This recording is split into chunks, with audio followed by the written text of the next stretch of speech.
Pessoal, voltei aqui, tá? Agora ficou mais calmo. Vou continuar aqui pra vocês. Eu parei porque senão ia ficar muito ruim o vídeo, tá?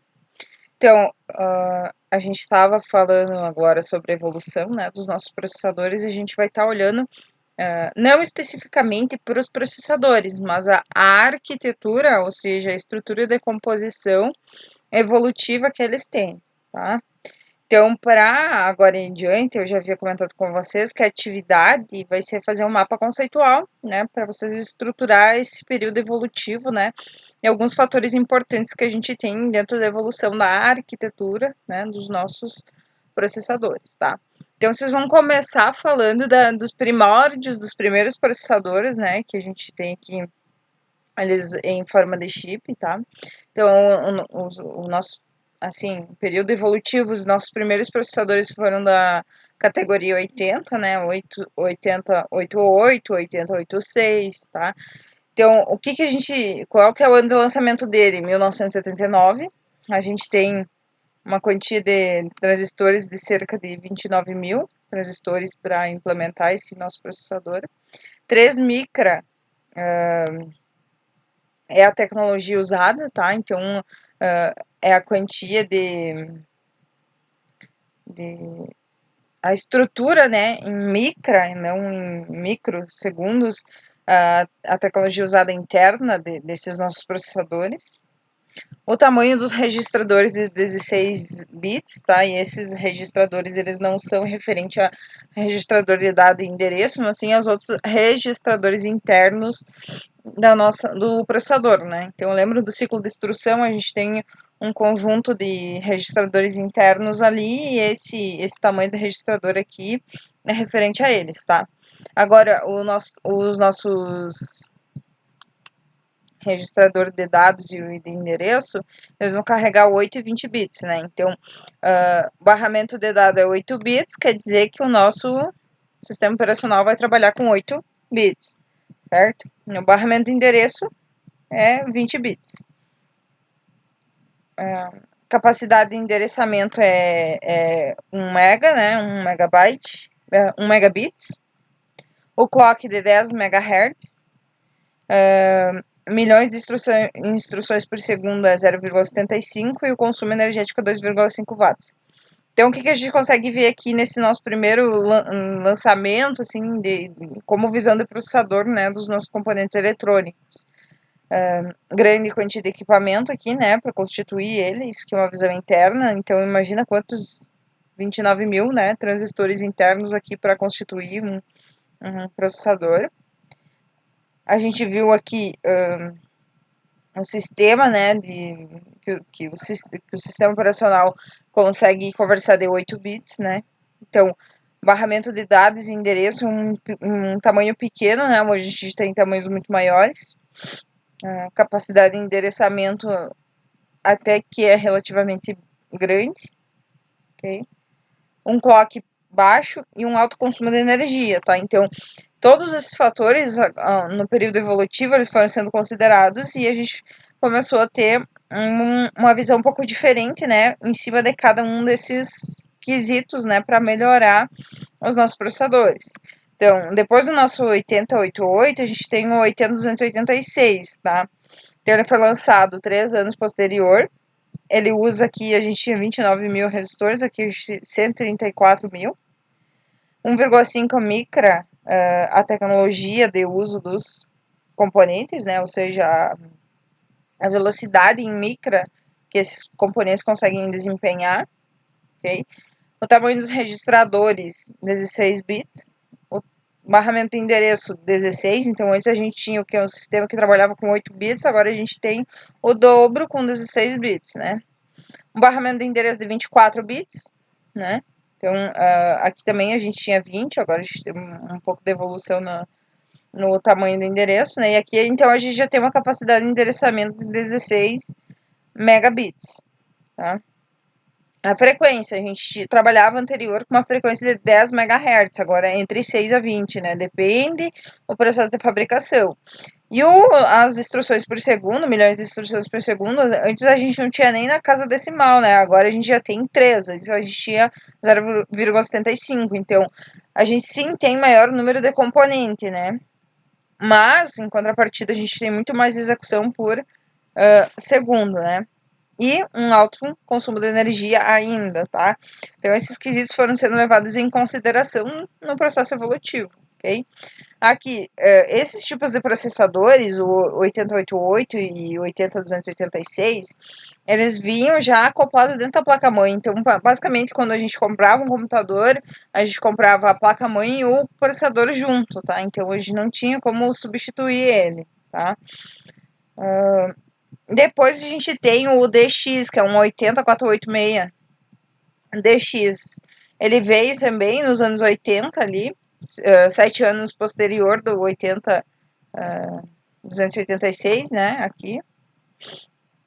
Ele usava 1.200.000 transistores, né, em sua composição interna. Então, a gente ainda tem um aumento extremamente grande de transistor, né, e consumo consequentemente, ok?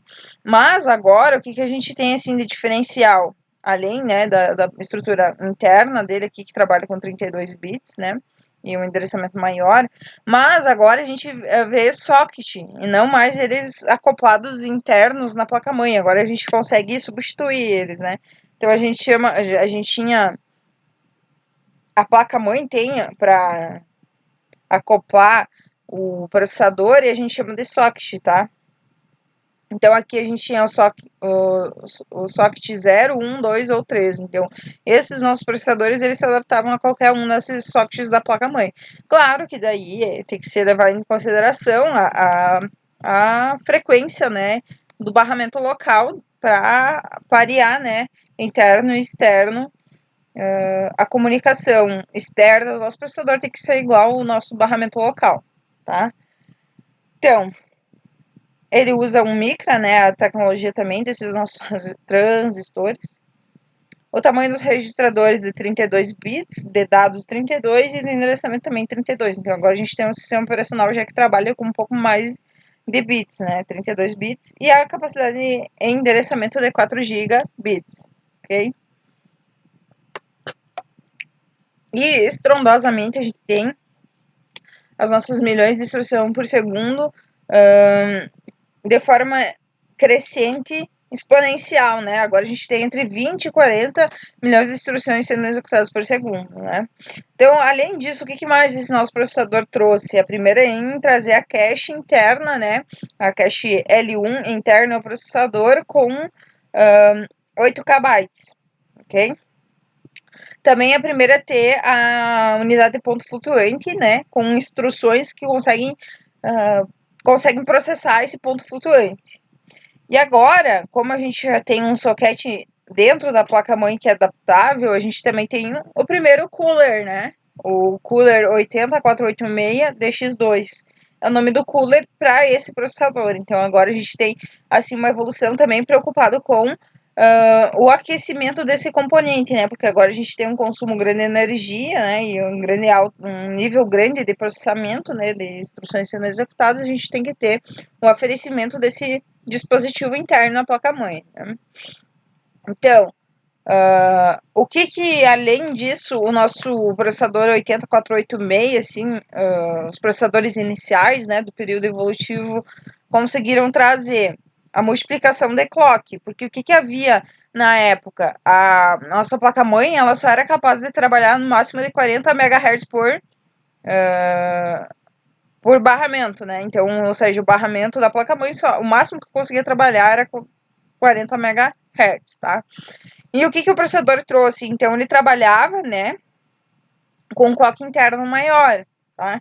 Então, por exemplo, aqui são as 3 frequências que a placa-mãe conseguia submeter.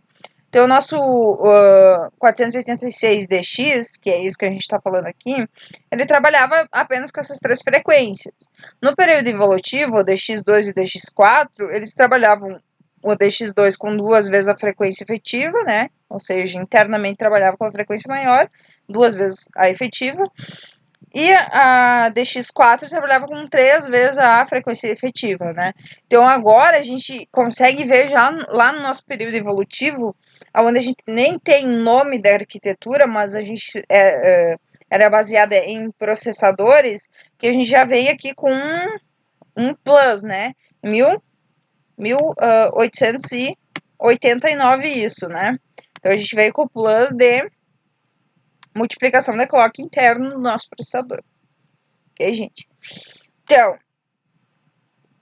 esses nossos 3 processadores, eles são na marca inicial, assim, no período evolutivo do desenvolvimento de processadores que a gente tem atual, tá? Então, é como se esses 3 processadores, eles não entrassem aqui dentro de uma arquitetura, de uma microarquitetura, ok?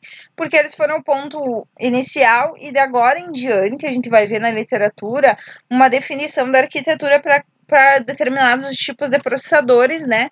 E não quer dizer que um processador i5 trabalha com tal arquitetura. A gente pode ter i5, i3 e i7 trabalhando com a mesma arquitetura, tá? Porque a microarquitetura, ela vem com o objetivo de melhorar algumas coisas. Então, isso você tem que levar em consideração no momento que vocês vão comprar um processador, um computador com determinado processador. Por exemplo, eu quero comprar um Core i5, mas eu tenho que saber a microarquitetura que esse processador vai ter, porque a microarquitetura vai definir se ele trabalha com potência maior, com energia maior do que ele pode submeter, tá? A gente vai ver isso ao decorrer do tempo. Se trabalha com quantas threads, se trabalha com um canal específico entre a memória e o processador, né, que é o QPI lá, que a gente vai estudar ainda, eu havia comentado na aula anterior, no vídeo anterior, tá, gente? Então, é isso que vocês têm que tentar desenhar no mapa conceitual de vocês. Esses 3 processadores iniciais, eles não têm uma microarquitetura, eles são o alicerce para a gente criar uma microarquitetura, tá? Então, o nosso primeiro processador que a gente vê com 32 bits de funcionamento é o nosso 80486, tá? E da agora em diante, a gente sempre vai ver uma arquitetura e uma microarquitetura integrada em inúmeros processadores, ok? Então, o que é uma arquitetura, gente? É o nosso conjunto de instruções. Lembra que eu falei que o x86 é constituído por 187 instruções, mais as instruções adicionais, tá? Então, o nosso IA32 é a arquitetura que vai definir x86 32 bits, ok? E essa nossa arquitetura de 32 bits, ela vai ser composta por microarquiteturas, ou seja, algumas tecnologias adicionais que foram sendo adquiridas ao período histórico, tá? Então, a gente tem a microarquitetura P5, microarquitetura P6, Intel Night Burst, Mobile, tá? Então, a gente vai estar estudando o quê? P5 e P6 e outras arquiteturas, microarquiteturas, né? Do sistema binário do conjunto de instruções com 64 bits, tá? Então, vocês vão ter que dividir agora em diante isso. 32 bits é IA32 e 64 bits é IA64, tá? Então, agora a gente vai estudar tanto IA32 e as suas microarquiteturas e alguns processadores que implementam essa microarquitetura, e posteriormente a gente vai estar estudando o IA64, né, com suas microarquiteturas e alguns exemplos de processadores que utilizam essas microarquiteturas, ok, gente? Então, só para deixar mais claro, a diferença entre a arquitetura e a microarquitetura é que a arquitetura vai ser o nosso conjunto de instruções que aquele processador vai utilizar. Ou seja, vai ser 32 bits ou 64 bits e o conjunto de instruções para cada uma delas, ok? Então, é lá, lembram do RISC e do CISC, os conjuntos de instruções, é isso que a gente está falando como arquitetura, né? Então, vai ser esse conjunto de instruções e, consequentemente, junto a isso, a gente vai ter a estrutura dos dados da memória, os registros da memória, né? E algumas políticas de programação, né, da unidade de controle que a gente havia visto. Então, isso é arquitetura, é o nosso conjunto de instruções e tudo que envolve esse conjunto de instruções, tá? Já a microarquitetura, ela é como se fosse a referência, né, um ponto de referência do que vai ser colocado na plaquinha do silício, tá? Então a gente lembra que a gente tem que ter a arquitetura, o conjunto de instruções antes de fabricar. E a microarquitetura também vem com esse objetivo, tá? Então é a implantação do que eu quero dentro do silício para depois, em um alto nível, eu conseguir desenvolver aquilo, tá? Então, por exemplo, a microarquitetura ela pode ser atualizada frequentemente, né, para melhorar o desempenho, porque ela vai depender da arquitetura que eu tenho, né, já pré-definida no nosso processador, né. Então, as arquiteturas, elas basicamente, historicamente, a gente tem duas, 32 e A32 e A64, e as nossas microarquiteturas a gente tem constante evolução, e isso a gente tem que levar em consideração quando vai adquirir um processador para saber com o que ele trabalha, né? Então, a gente tem esse melhor desempenho em determinadas microarquiteturas, né? Mas também tem a compatibilidade com a arquitetura, ou seja, com o conjunto de instruções, tá? Então, a gente vai estar vendo, gente, P5 e P6, que são... Agora a gente tem a implantação de uma arquitetura e uma microarquitetura, né? Porque em 89 foi o nosso 80486, né? O nosso processador 80486 que implantou algum diferencial, e dali em diante a gente tem a implantação de uma arquitetura e uma microarquitetura, ok? Então P5 e P6 são arquiteturas IA32, NetBurst, Core, Nealin, Sandbright, Ashwell, Skylake,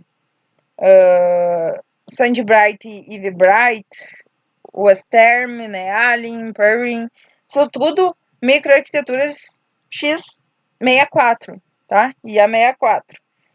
Então, a gente vai estar dando uma estudada assim nas que a gente mais vê, né?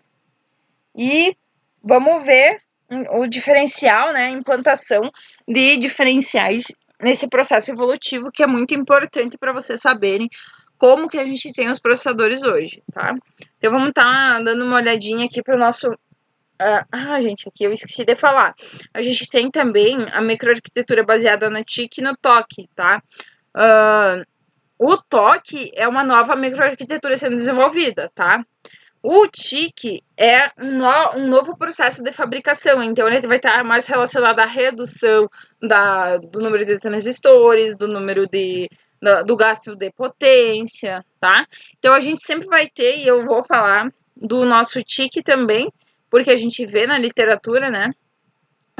E vocês podem ver no computador de vocês também, talvez vocês possam ter uma microarquitetura TIC, mas toda a parte lógica da arquitetura ela é baseada no TOC, tá? Então, por exemplo, meu computador tem um Evebright. O que isso quer dizer? Tem uma evolução no processo de fabricação, mas tudo interno dela é um Sandbright, tá? Então, a gente vai estar vendo o TIC e o TOC também, que é estranho falar, para vocês entenderem um pouquinho do diferencial dessas duas microarquiteturas também, tá? Então, gente, nossa arquitetura é P5. E agora a gente já tem um processo bem pontual, né? De algumas características a mais do que relacionadas aos nossos processadores mais antigos, lá 80486, né? E agora a gente vai ter processadores Pentium, Xeon, tá? Então a gente vai ter uma evolução assim drástica desses nossos 93, 89, nossos 4 aninhos, ok, gente? Então, nossa microarquitetura P5, uma coisa que eu esqueci de falar também. Ó, gente, aqui, ó, por exemplo, o P5 a gente tem processadores Pentium, Pentium MMX. A arquitetura P6, a gente pode ter Pentium Pro, Pentium 2, Pentium 2 Xeon, Celeron, Pentium 3, Pentium 3 Xeon, tá, gente? O que eu quero dizer com isso? Que a microarquitetura não é padrão para cada tipo de processador. O processador vai implementar um tipo de arquitetura, microarquitetura, ok? Então, não tem assim, por exemplo, quando a gente ia aqui pro Nealin, o Sandbright, o que eu tenho? Eu tenho basicamente todos os Core I, tá? Então, isso vai depender muito do processo de fabricação e a implementação que a gente tem, né? nesses nossos componentes sensacionais que a gente agrega dentro do nosso computador. Tá? Então vamos lá para microarquitetura. Então o que vocês vão fazer? Lá no mapa conceitual vocês vão colocar aqueles 3 processadores iniciais, que não tem arquitetura e nem microarquitetura pré-definida. Depois vocês vão ver que a gente vai ter o IA32, né? Que vai definir a arquitetura e as microarquiteturas. Então, o IA32P5 é o que a gente vai falar agora, e agora vocês têm que adicionar algumas informações sobre essa microarquitetura, né? Então, o que vocês vão categorizar? Colocar os 3 iniciais, depois a gente tem IA32. E agora a gente vai ver a microarquitetura IA32P5, ok? E algumas características dela. Então, é uma arquitetura super escalar, porque ela vai funcionar com unidades de inteiros de 32 bits, né, trabalhando em paralelo. Então, ela tem a evolução do sistema de 32 bits em paralelo, tá? O barramento de dados é de 64 bits, e aí vai garantir uma taxa de transferência maior do que os processadores anteriores, que a gente viu que eram 16, 8 e 32 bits, né? A frequência de operação da memória é mais rápida, tá? Então, no barramento da memória ali, no barramento o FSB, ele tem uma frequência maior da placa-mãe com a memória, né? Então, a gente tem uma memória mais rápida, né? Uma interação com a memória mais rápida. E agora a gente tem, lembra da nossa previsão de instrução do desvio que a gente viu lá no pipeline? A gente tem isso aqui sendo levado em consideração, porque isso otimiza aquela técnica, lembram? Prevê uma instrução de desvio para que o pipeline não entre em loop, né? Então, agora a gente tem aqui a evolução em cima disso, né, para tentar melhorar o pipeline. A gente também tem o aperfeiçoamento, né? Lembram que o nosso processador 80486 ele implementou a primeira cache, né? Mas agora a gente tem um aumento de capacidade dessa nossa memória cache, né? E a gente tem a divisão, né, de 2 partes dessa cache para manter os dados em uma parte da memória cache, e a outra parte da memória vai conter as instruções, tá? Então ele vai dividir a memória cache em instrução e dado, ok? Um aumento da velocidade de operação, né, desse tipo de processador, dessa microarquitetura, e a implantação de tecnologia das instruções MMX, né? Ou seja, por isso que a gente tem dentro da microarquitetura P5 o Pentium MMX, porque ele vem com a inserção de instruções mais voltadas aos aplicativos com gráfico, né? Então, aplicativos gráficos. Então, por isso que a gente tem aqui dentro da microarquitetura P5 o Pentium MMX, que vem com foco, então, né, de aplicativos gráficos, ok? Então, vamos dar uma olhada em exemplos, né, da microarquitetura P5. A gente tem Intel Pentium, né? O Pentium ele foi desenvolvido em 93, logo após o lançamento da nossa microarquitetura, né?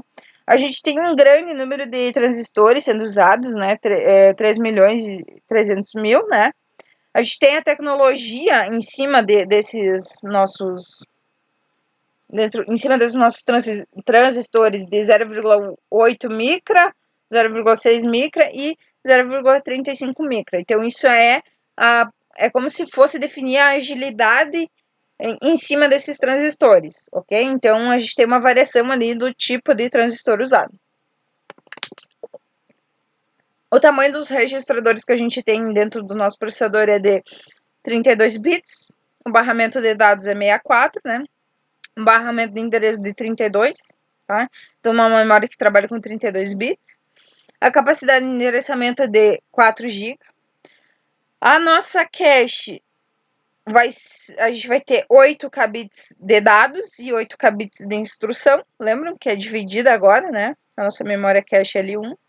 O nosso clock é entre 60 e 200 MHz, que a gente consegue trabalhar.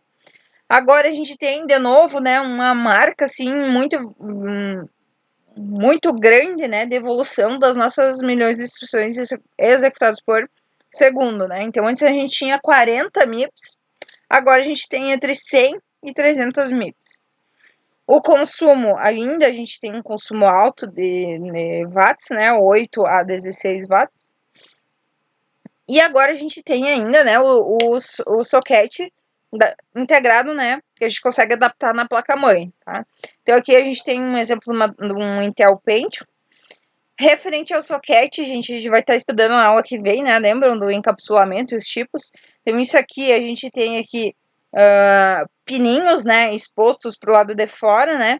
E nessa pinagem aqui, a gente vai ter aqui a demarcação para conseguir encaixar como referência no socket, tá? Então, o socket lá da placa-mãe vai mostrar uma flechinha indicando aonde que essa memória é encaixada exatamente, tá? Então, a gente vê que ela não é 100% igual exatamente porque ela tem um encaixe específico dentro da placa-mãe.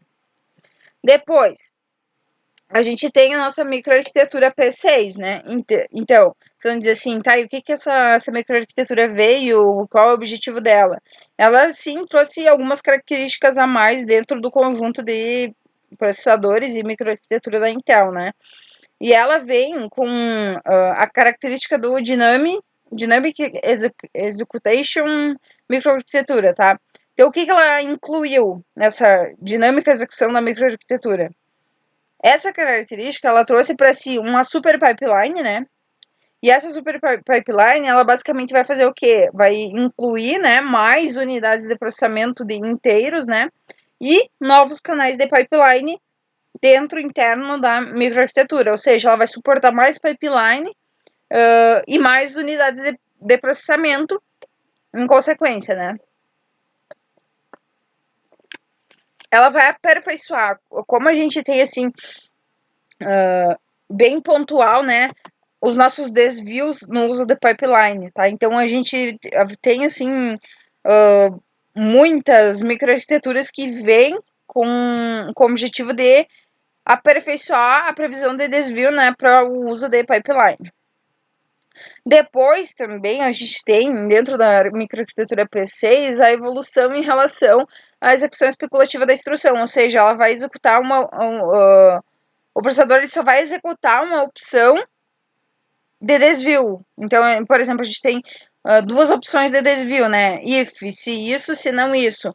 Então, o que essa arquitetura vem com o objetivo de tomar um caminho, né? Então, não ficar num loop dentro das instruções de desvio, tá? Outras características, a gente tem agora a inserção da cache L2, né, integrada na pastilha do nosso processador, tá? Então, a gente já tem agora a nossa memória cache dentro da plaquinha lá do processador, tá? Então, o que essa memória trouxe? Otimização para o uso de códigos de 32 bits, né? Então, ela vai melhorar o desempenho, especialmente para aplicativos de 32 bits. E vai aumentar a largura do barramento de endereço de 32 para 36, os endereços internos, tá? O barramento de endereço de 32 para 36, ou seja, a memória cache e a memória RAM, elas podem ter até mais endereço do que 32 bits, né? Que não é comum a gente ter aqui, por exemplo, uma memória com endereçamento quebrado, ok? Mas houve o aumento do barramento de endereço nessa microarquitetura, ok? Então, a gente vai ver alguns exemplinhos de processadores que utilizam a microarquitetura P6, tá? Ela foi lançada em 97, 4 anos posterior ao Pentium, né? O Pentium usava 3 milhões e 300 transistores, agora a gente tem 7 milhões e 500 transistores sendo usados, né? A tecnologia ou 0,35 ou 0,25 micra, né? Então, isso aqui é a agilidade dos nossos transistores. O tamanho dos registradores de 32 bits, né? Registradores internos. O barramento de dados 64. Aqui a gente tem, então, o nosso barramento de endereço com um 36 bits, né? Um tamanho maior do que o costume que a gente tem fixo, né? 32 ou 64, né? A capacidade de endereçamento de 64 gigabits, né? Então, agora a gente já vê, assim, nossa, uma evolução grande, né? De 32 para 64 gigabits de endereçamento que o processador consegue ler da memória, tá? Então, a gente vê que as coisas sempre estão conectadas, né? A gente tem evolução tanto do processador quanto da memória, né? A cache L1 continua com a característica de carregar metade instrução e metade dado, né? Agora a gente tem, então, a memória cache L2, né, com metade da frequência interna do processador, né, porque nesse Pentium aqui a gente tem ela fora do processador ainda, tá? Então ela foi inserida com um tamanho de 512 KB. O clock interno do processador, lembra que a gente tem agora,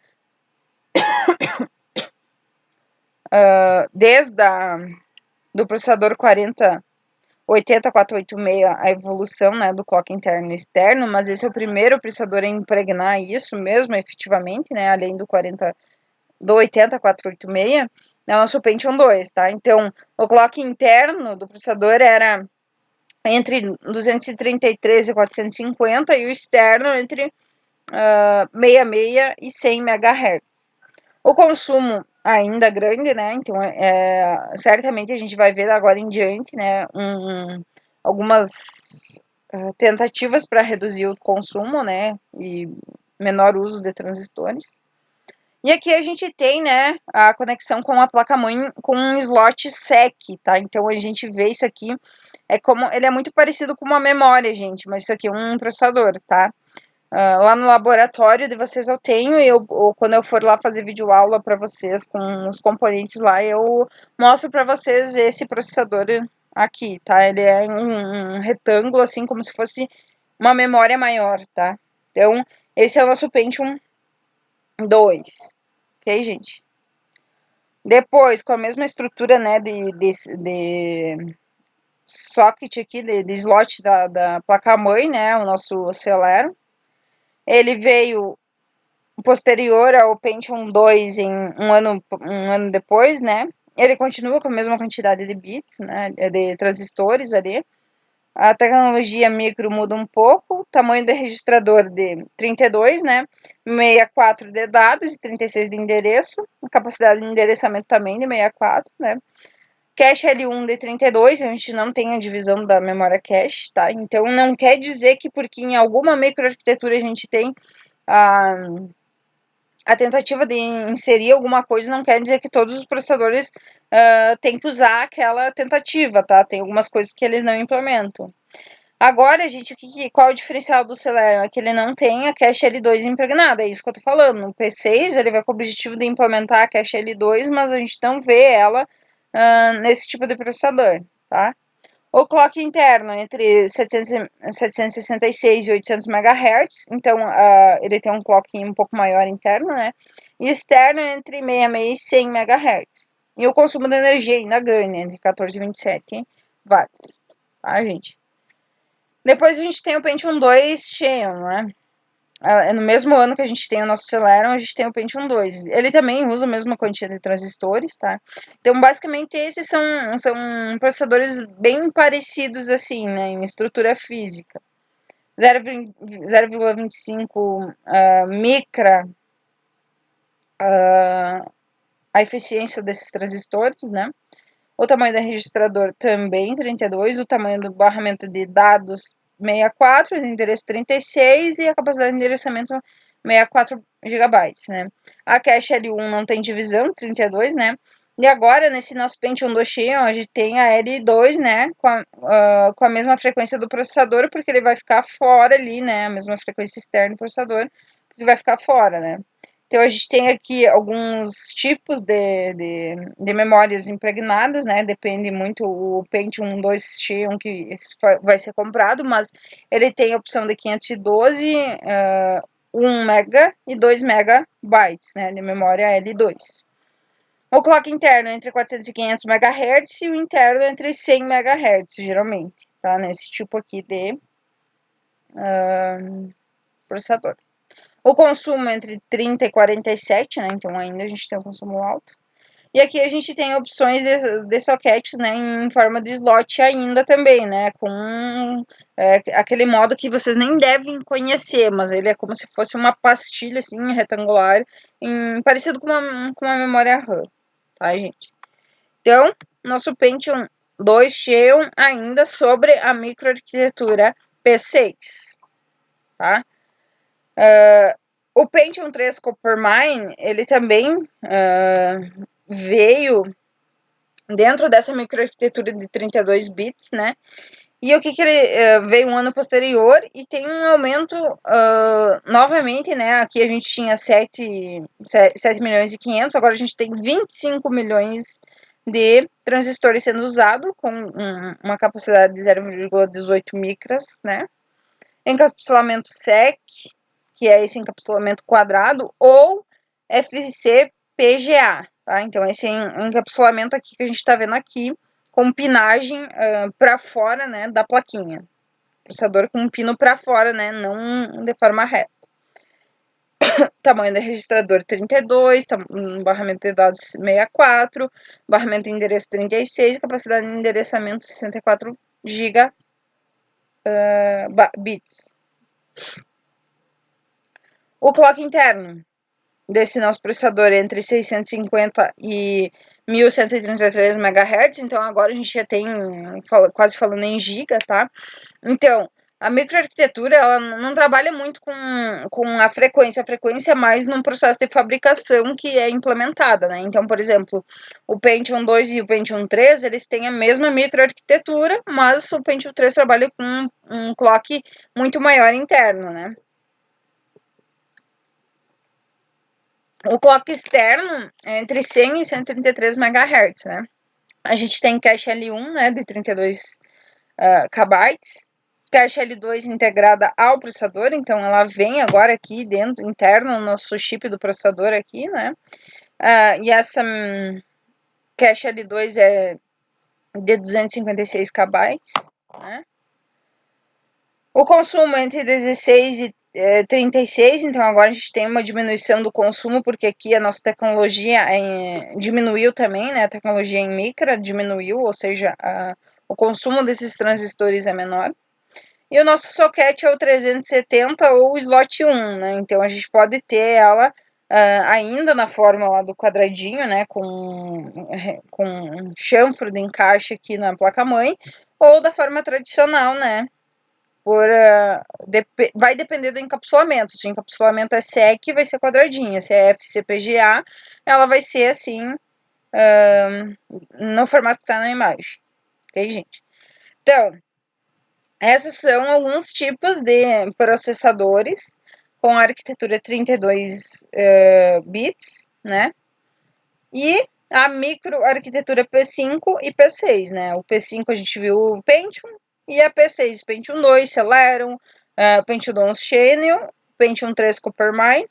E agora a gente vai ver a nossa próxima microarquitetura, né? Que é a nossa NET Burst, tá? Então, o que a gente vai ter agora? Mais alguma evolução, né? A gente vai estar vendo o Pentium 4, para depois a gente ver as nossas microarquiteturas de 64 bits, tá? Então, a microarquitetura NetBurst, ela vem com muitas características adicionais, assim, então a gente vê, assim, uma evolução muito grande, porque, como a gente viu, o nosso último processador referente à microarquitetura P6 foi em 1999, então a gente já tá falando quase no século 20, gente. Então a gente tinha que ter, assim, uma mudança drástica na estrutura, né, dos nossos processadores para ter um período evolutivo consciente para a época, né? Então a gente tem uma hiper pipeline, tá? Então a gente tem esse nome porque recebeu o dobro de estágios, né, do que a gente tinha na microarquitetura anterior. Então agora a gente tem 10 estágios, né, de pipeline internos nesses nossos tipos de memória, tá? Depois a gente também tem a rápida execução, né, do nosso núcleo do processador, ou seja, vai permitir que a ULA opere no dobro da frequência do núcleo do processador, tá? Então, ela vai operar muito mais rápido do que a nossa unidade de controle do processador, tá? Outra característica, Advanced Dynamic Execution, que vai fazer o que? O dispositivo, ele vai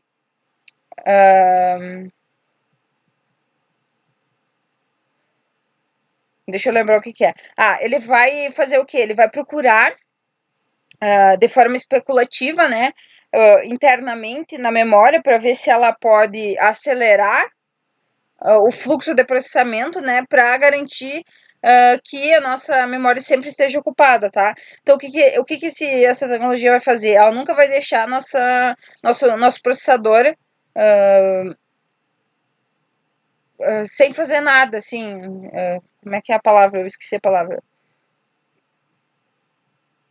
Basicamente, o que ela vai fazer? Ela vai ficar verificando de forma especulativa, né, os dispositivos que querem executar alguma coisa e vão tentar inserir esse aplicativo dentro do nosso fluxo, né, de processamento para que o processador sempre permaneça ocupado, tá? Então, a Advanced Dynamic Execution vai estar procurando tarefas para o nosso processador sempre estar executando. Depois a gente tem a cache por código, né? Cache de código, Executation 3 Cache. Então, ela vai ser uma memória cache ultra rápida que vai armazenar instruções já decodificadas, né? Ou seja, prontas para ser processada, tá? Então, o que vai acontecer? A cache L1 ela vai ser localizada logo após o nosso decodificador de instrução para armazenar as próximas instruções que a nossa ULA vai executar. Tá? Então, o que vai acontecer? A nossa unidade central, ela pode ser mais rápida que a nossa ULA, por isso que a gente tem aqui uma tentativa de operar o dobro da frequência do núcleo para fazer com que a ULA opere mais rápido, mas mesmo assim a gente tem fila de instrução que a ULA tem que executar e a nossa cache de código vai ficar armazenando essas próximas instruções que a ULA vai ter a missão de executar, né? Depois a gente tem o barramento quad pumped, que é o QDR, tá? O que essa microarquitetura trouxe com esse barramento? 4 pulsos de clock, né? Então ela vai transferir 4 dados por pulso de clock, ok?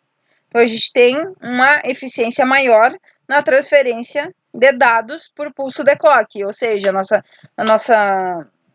nosso clock externo vai ser menor que o interno, consequentemente eu vou transferir 4 dados internos até que eu consiga transferir um externo, ok? Então, a gente tem uma evolução de transferência de dados internos dentro dos processadores. Tá? Então, o primeiro exemplo, agora a gente entra no século XX, né, com o nosso Intel Pentium 4, né? 42 mil transistores, então agora em diante a gente já vê uma queda no número de transistores, porque a nossa tecnologia micra aqui evoluiu também, então a gente consegue ter aqui uma eficiência maior em cima desses nossos transistores, tá? Os encapsulamentos, a gente tem PGA 423 e MPGA 478, tá? Então isso aqui é referente ao tipo, estrutura física dos nossos processadores, que a gente vai estudar na próxima aula, né? Mas já vão se assemelhando com os nomes. O processador, a gente tem então duas versões, e aqui é como se fosse o ponto de repartição da estrutura do mapa conceitual de vocês, porque o nosso Pentium 4, a gente tem versão de 32 e 64, tá? Então, a nossa tecnologia NetBurst, ela geralmente é vista como uma microarquitetura que ainda trabalha com IA32, tá? Então, vamos falar que o nosso Pentium 4 ainda é 32, mas é o ponto de partida para a gente iniciar lá o 64 bits, tá? Então, o barramento de dados desse nosso processador Pentium 4 é de 64 bits. O barramento de endereços é de 36, então agora a gente vê uma implementação de 36 bits de endereço consecutiva, né? E 64 gigabits de endereçamento. Clock interno, 1,4 GHz, então ainda bem que a gente entrou no século XX com 1 GHz já, né? Clock externo, usando o QDR, né? O QDR aqui, que é a capacidade de fazer a frequência de 4 dados por pulso de clock, né? Então, o QDR é aplicado aqui externo, né? Ou seja, quando eu vou transferir uma coisa externa, o QDR é responsável por organizar esses 4 dados executados internos, tá? Cache L1, a gente tem agora a divisão de novo de dado e instrução, né? Então, 8 para dado e 12 para as instruções ou operações, né? E a L2 vai depender do modo de fabricação da nossa Pentium, né? Mas entre 256 kbits e 2 mega, tá? Consumo de 54 watts, né? Então ainda a gente tem um consumo grande de energia. O socket com a placa-mãe vai depender aqui muito do encapsulamento dessa memória, né? Mas a gente vai ter o socket 423, 478, 479, vai depender muito da placa-mãe também, tá? E vai também suportar, dependendo do núcleo, hiperthread, né? E SSE, SSE2 e 64 bits, tá? SSE2 e 3, lembram que são instruções adicionais da arquitetura, ok? Hyperthread a gente já vai ver o que é, e Execute Disabilitation Bit é um requisito que foi criado para desabilitar um binário.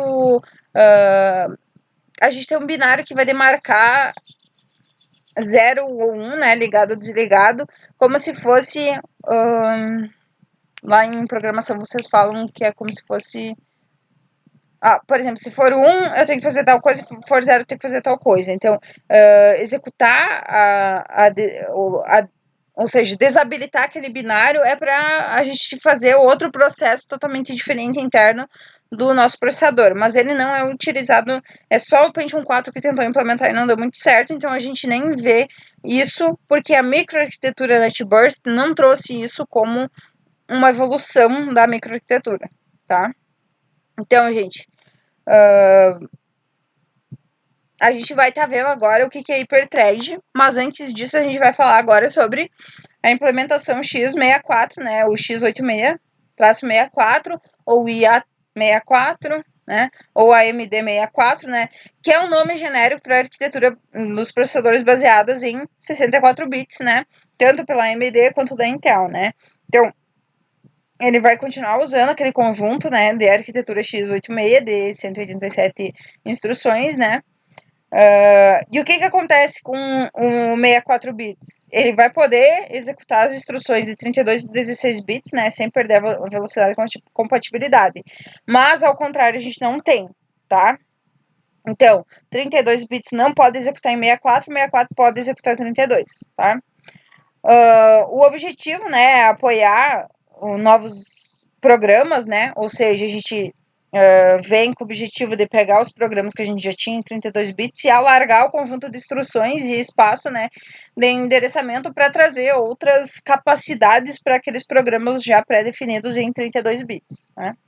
Então, a gente tem EM64T, é a implementação da Intel, da AMD64, tá? Então, é uma extensão de 64 bits para a arquitetura IA32, tá? Então, lá no mapa conceitual de vocês podem colocar, vocês já colocaram IA32 e agora vocês podem colocar IM64T ou IA64 ou AMD64 ou X64, não me importa, tá? Então, isso são nomenclaturas que a gente vê na história, né? Mas que a gente, como usuário, fala x86 como 64, né? Que é errado. Então, o que vocês definirem não tem problema, mas desde que seja AMD64, X64, M64T ou IA64, ok? Então, gente, agora a gente entra no mundo 64 bits e o processo evolutivo das microarquiteturas 64 bits. Então, a gente entra no mundo do Core. E agora em diante a gente só vai ver Core, tá? E Core e a sua geração, né? Então, o que a gente tinha na microarquitetura anterior? Aquele consumo extremo de energia elétrica, né? Então, o que o Core veio? Viu que a gente tem esse alto consumo de energia elétrica lá na microarquitetura NetBurst e também a dificuldade de aumentar a frequência, né? Porque essa microarquitetura aqui, ela basicamente foi abandonada, como se ela não progredisse. Então, a gente teve a inserção do 64 bits e ela como se fosse abandonada. Então, a gente não teve uma evolução na frequência de 32 bits, tá? Então, a microarquitetura Core, ela vem com o objetivo de criar múltiplos processadores, tá? Então, a gente tinha os primeiros processadores da arquitetura que utilizavam núcleos com ROM, Meron, Woodcrest, né? Então, são arquiteturas, né, de processadores, núcleo de processadores, ou seja, partes físicas de fabricação que receberam nomes, né? E cada um desses computadores dessa arquitetura Core receberam nomes. E a gente chama eles de Core, é a mesma coisa que núcleo, tá? Para essa microarquitetura. Então, o Conroe, por exemplo, era um núcleo voltado para computadores de mesa, tá? O Meron para portáteis, para notebooks. E o Woodcrest é para servidores e estações de serviço, tá? Então, a gente teve aqui uma distribuição do que essa microarquitetura vai ter como padrão, mas o núcleo que ela utilizar vai ter um propósito diferente, tá? Mas a evolução que essa microarquitetura teve é padrão para todos esses núcleos, ok? Então, a gente vai ver agora algumas características do nosso core, né? Que é baseada em núcleos, tá? Então, a gente tem duas maneiras da fabricação dela, tá? Multi-chip e monolítica. A multi-chip, gente, eu vou ter núcleos, né, internos do nosso processador. E esse núcleo ele vai ser cortado em regiões diferentes na plaquinha de silício. Eu vou deixar um vídeo no YouTube mostrando como é que é feito um processador, né, a placa de silício sendo cortada, né. Então, cada núcleo vai ficar em regiões diferentes, né, e elas vão ser colocadas dentro do mesmo encapsulamento, ou seja, a parte física que a gente vê, a gente chama de encapsulamento, né. E o que vai acontecer? Os nossos núcleos, eles vão se comunicar pelo barramento local interno aqui, né? E cada núcleo vai possuir uma cache L2, tá? Por exemplo, o Pentium D é exatamente multi-chip e cada núcleo vai ter uma cache L2. A monolítica vai ser um único chip, tá? Então, a comunicação entre os núcleos, na placa de silício eu ainda tenho um núcleo em cada lugar, mas a comunicação ela não vai ser feita entre os chips pelo barramento local da memória. Da memória não, do processador. Ela vai ser feita pela cache L2, tá? Então, os dois núcleos eles vão ter acesso à cache L2 e a comunicação entre núcleos vai ser pela cache, tá? E agora a gente tem o exemplo do Core 2 Duo, né? Que faz a implementação da característica monolítica, né? De núcleos da nossa microarquitetura Core, ok? Então, um único chip e aqui chips separados e a comunicação entre o barramento local, né? Então, gente, outras características. A Intel, a gente tem tipos de processadores da Intel Core com 4 ou mais núcleos, né? E eles são fabricados de maneira híbrida, tá? Então, como assim de maneira híbrida? A gente vai ter uma cache L2 1 e uma cache L2 2. O núcleo 1 e 2 vão se comunicar monolítica aqui e monolítica aqui, e entre elas vai ser multi-chip, tá? Então, o Core 2 Quad é exatamente isso. Eu tenho 4 núcleos. O núcleo 1 e o núcleo 2 se comunicam pela cache L2. O núcleo 3 e o núcleo 4 se comunicam pela cache L2, né? E o núcleo 1 com o 3, 1 com o 4, 2 com o 3, 2 com o 4 se comunicam pelo barramento local, né? Da memória. Ou seja, esse barramento local aqui, gente, é o barramento, é como se fosse um barramento da memória, mas ele é como se ficasse aqui no chip da memória esse barramento, tá? Um barramento externo que a gente chama externo do núcleo. Outras características da microarquitetura Core. A gente tinha o aprimoramento, né, lá do Advanced Dynamic Execution, né, que é a maior entrega de instrução por ciclo de clock, né? A gente tinha isso lá no NetBurst. Agora a gente tem o White Dynamic Execution, né? Então a gente tem uma evolução aqui na número de instruções por clock, né? Então a gente tem o que? O uso da energia, né? Eficaz, né? Nessa fusão de instrução, tá? Se a gente olhar aqui no Advance, ó, esse Advance, ele acelerava o fluxo, ou seja, eu tinha mais instrução por clock, né? E com o objetivo de não deixar ocioso o processador. Agora aqui a gente se preocupa com a energia, porque não deixar ocioso pode interagir, né, com a energia, né, do nosso processador, tá?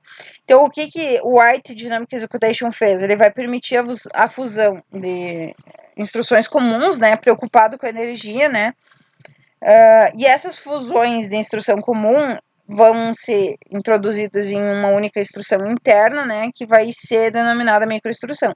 Então, nesse Wide Dynamic Execution, a gente vai ter a multiplicação, né, de ciclo de clock, ou seja, maior entrega de instrução por ciclo de clock, que vai se preocupar com a energia, mas que para a nossa unidade central interna, essas instruções elas vão ser executadas em pares combinatórios, né, e vão ser executadas como uma única instrução interna. Então a energia vai ser levada em consideração, porque fazendo isso eu não vou deixar meu processador ocioso, eu só vou estar fazendo uma operação antes de mandar para a ULA executar, ok?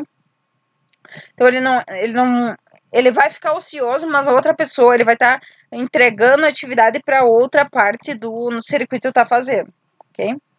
Depois eu tenho a Intelligent Power Capacitation, que é o nosso chaveamento elétrico, né? E ele vai fazer o quê? Ele vai permitir desligar partes específicas, né, do nosso núcleo, né, do processador, ou seja, lá de toda a unidade de controle, que não vão estar sendo usados no momento. Então, lembro que lá na Programada por Hardware eu mostrei toda a parte, né, de circuito eletrônico para vocês. Muitas vezes a gente não utiliza partes daqueles circuitos, então o chaveamento elétrico do core vai desligar e vai economizar energia consequentemente, né, por não deixar ativo sempre aqueles circuitos.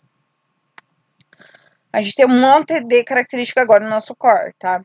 Advanced Smart Cache. Agora a gente tem uma cache inteligente. E o que essa cache inteligente vai fazer? Basicamente, ela vai compartilhar, né, uma memória cache entre os núcleos, né? E é isso que acontece aqui nos nossos exemplos de monolítica, né?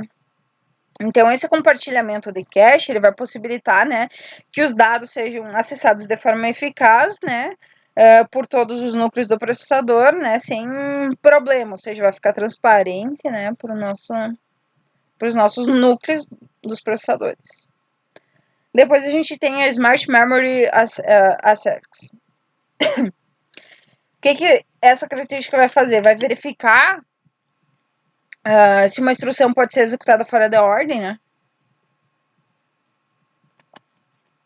E vai mandar ela ser executada enquanto o nosso processador estiver ocioso, né? Então aqui a gente entregou, né, o White Dynamic Execution, entregou para outra parte do circuito fazer a fusão de pares de instrução, né? E o processador ficou ocioso. E daí o que veio o Core fez? Não quer que ele fique ocioso, vai mandar uma instrução fora de ordem ser executada, né? Para otimizar o uso do barramento de dados, né, de acesso à memória, porque se, por exemplo, eu busco um dado na memória e lá na 14ª instrução posterior eu vou usar aquele mesmo dado na memória e aquela instrução pode ser executada fora de ordem, além de eu não deixar o processador ocioso, eu vou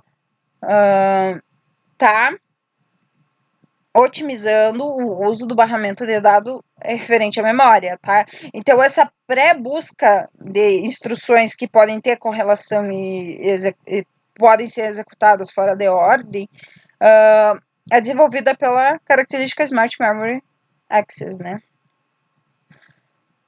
Então, a única o único ponto negativo dessa implementação é que eu tenho que fazer essa pré-busca avançada de possíveis instruções, tá? Depois eu tenho a Advanced Digital Mid Boost, né? Então, o que acontece aqui? Eu tenho um caminho interno de dados de 128 bits, né? Que vai permitir as instruções SSE, qualquer uma delas, né? E elas podem ser executadas em um ciclo de clock. Por quê? Porque elas têm aqui o dobro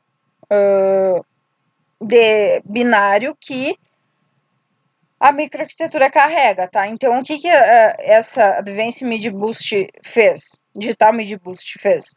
Ela quer empregar as nossas instruções adicionais aqui, que vão ter 128 bits, né?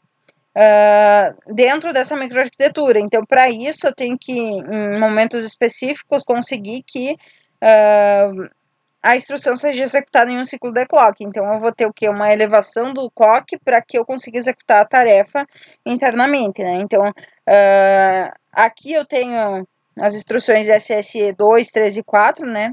Por exemplo, a SSE 2 vai ter 144 instruções adicionais, a SSE 3 vai ter 144 mais 13, né? E voltadas para jogos. SSE 4 vai ter 57 instruções, mais 47 na SSE 4.1. Então, tudo isso só é possível pelo desenvolvimento dessa característica dentro da microarquitetura Core. Ok, gente? Então, a gente viu um monte de características, agora a gente vai estar olhando alguns processadores, né? E algumas características adicionais ainda da microarquitetura Core, né? Mas a gente ainda tem algumas evoluções e algumas características que foram sendo modificadas ao longo do tempo, né? Então, gente, a gente tem aqui a tecnologia Penryn, né? Que é uma tecnologia TIC em cima do Core. Também tem a Core Neali, que a gente vai estar dando uma estudada posterior, e o SRM, que é a TIC dessa Neali, tá? E depois a gente vai para a tecnologia Sunbright, tá? Sunbright TOC e a Eve Bright, que é a TIC da Sunbright, tá, gente? Então, a gente vai estar olhando para todas essas nossas microarquiteturas nessa aula. Então, um exemplo da microarquitetura Core é o nosso Pentium D, tá? Fabricado em 2005, né? Lançado em 2005. Utiliza um grande número de resistores de novo, né? 230 milhões de resistores. E agora a gente tem o quê? Uma redução da tecnologia, né? 0,09 micra. A utilização, né? A execução desses transistores, né? Então, agora a gente tem um encapsulamento, assim, um pouco mais evolutivo, LGA 775, tá? Próxima aula a gente vai ver todos os encapsulamentos. Processador de 64 bits, né? E agora a gente fala de número de núcleos, né? E número de threads. E agora a gente vai ter que dar uma olhadinha o que é isso, né? Número de núcleos eu tenho 2 e número de threads eu tenho 2, tá? Então, basicamente, é como se eu tivesse 4 núcleos internos, mas 2 são virtualizados, ou seja, eles não são físicos, tá? Então, a gente vê aqui Core 0 e Core 1, tá? Então, eu tenho 2 núcleos físicos, tá, gente? O clock interno é entre 2,66 GB e 3,2 GHz, né? E o clock externo com QDR, né? Lembram que o QDR faz a multiplicação lá das instruções para que eu tenha 4 instruções por ciclo de clock para depois ser transferidas, né? Então ele coordena isso. Então a QDR é 200 ou 800 sem QDR. Cache L1 ainda vai dividir, né? Eu tenho duas caches de 16K, né? Uma de instrução e outra de dado. A cache L2 de 2 megabyte e uma por núcleo, eu tenho 2 núcleos, né? Então a cache L2, se eu tenho uma cache por núcleo, quer dizer que eu tenho uma estrutura multichip ou monolítica. Lembra? Monolítica é uma cache para tudo, então é multichip, né? O consumo 95 watts, ainda tem um consumo alto, né? O socket da memória é 775, né? E também vai depender, né? O suporte a essas instruções vai depender, né? Do core da fabricação do core que vai estar sendo usado. Mas a gente pode ter MMX, SSE, SSE2, SSE3, né? Então a gente tem aqui a Execution Disability Bit, né? E a MT64T, tá? A gente viu aqui a MT64T, que é a implementação da Intel da AMD64, ou seja, uma extensão de 64 bits, a arquitetura IA32, tá? Então eu tenho uma extensão aqui da microarquitetura, caso for necessário, se ela tiver 32 bits. Então, gente, Core e Thread, qual que é a diferença entre esses dois quesitos ou componentes, né? Core são núcleos físicos, ok? E Thread são núcleos simulados para o sistema operacional através do hyperthread, tá? Então, o que acontece? Se o computador, por exemplo, um Core i7 ou 860, se ele possuir 4 núcleos com 2 threads cada, por núcleo, vai significar que o processador vai possuir 4 núcleos físicos e 8 simulados, tá? Então, para o processador, por exemplo, o Windows 7, é como se houvesse apenas 8 núcleos, ou seja, é simulado a inserção de mais núcleos naquele processador para fazer tarefas diferentes, né? Mas fisicamente ele tem, nesse caso ali, só a metade de núcleos, tá? Então, thread são núcleos simulados pelo sistema operacional, ok? Depois, gente, outro exemplo que utiliza a arquitetura Core, tá? Intel Core 2 Duo, mais voltado para mobile, tá? Lançado em 2006, aqui ó, diminuição da tecnologia, né? Então, consequentemente, o número de energia vai ser menor também, né? O número de núcleos é 2 e de thread é 2, então um sistema operacional vê 4 núcleos, né? O processador de 64 bits, né? O clock interno, a gente teve uma reduzida de clock interna, né? De 1,06 a 2,6 GHz. Clock externo, se utilizar QDR até 1,106 GHz, né? Ou se não sem QDR 800, 667 ou 533, né? Com QDR eu consigo fazer 4 execuções, né? Então por isso que eu tenho um aumento aqui. Cache L1, eu tenho duas de 32 e duas de 32, tá? Então eu tenho duas cache. Eu tenho cache L2 2, 3, 4 ou 6, né? E ela é compartilhada, então ela é monolítica, esse tipo de processador aqui.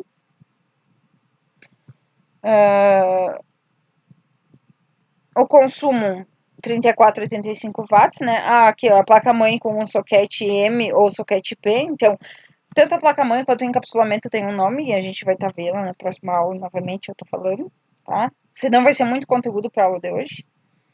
Esse tipo de memória vai utilizar, pode suportar, né, instruções MMX, SSE, SSE2 e Execution Disability Bit, tá? Tanto quanto a conversão de 32 para 64, ok, gente? Então, basicamente, a gente terminou a nossa microarquitetura Core, tá? Mas não vai sair dela, porque basicamente agora a gente vai ver uma geração da Core I, tá? Que é o que a gente tem hoje.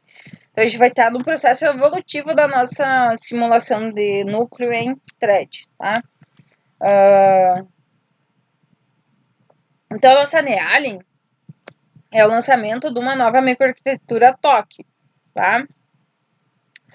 E, basicamente, foi revisado o processo de fabricação dela, chamada de WestRAM, né? Por meio do TIC, tá? Então, essa microarquitetura Nealin é a primeira geração do Core I.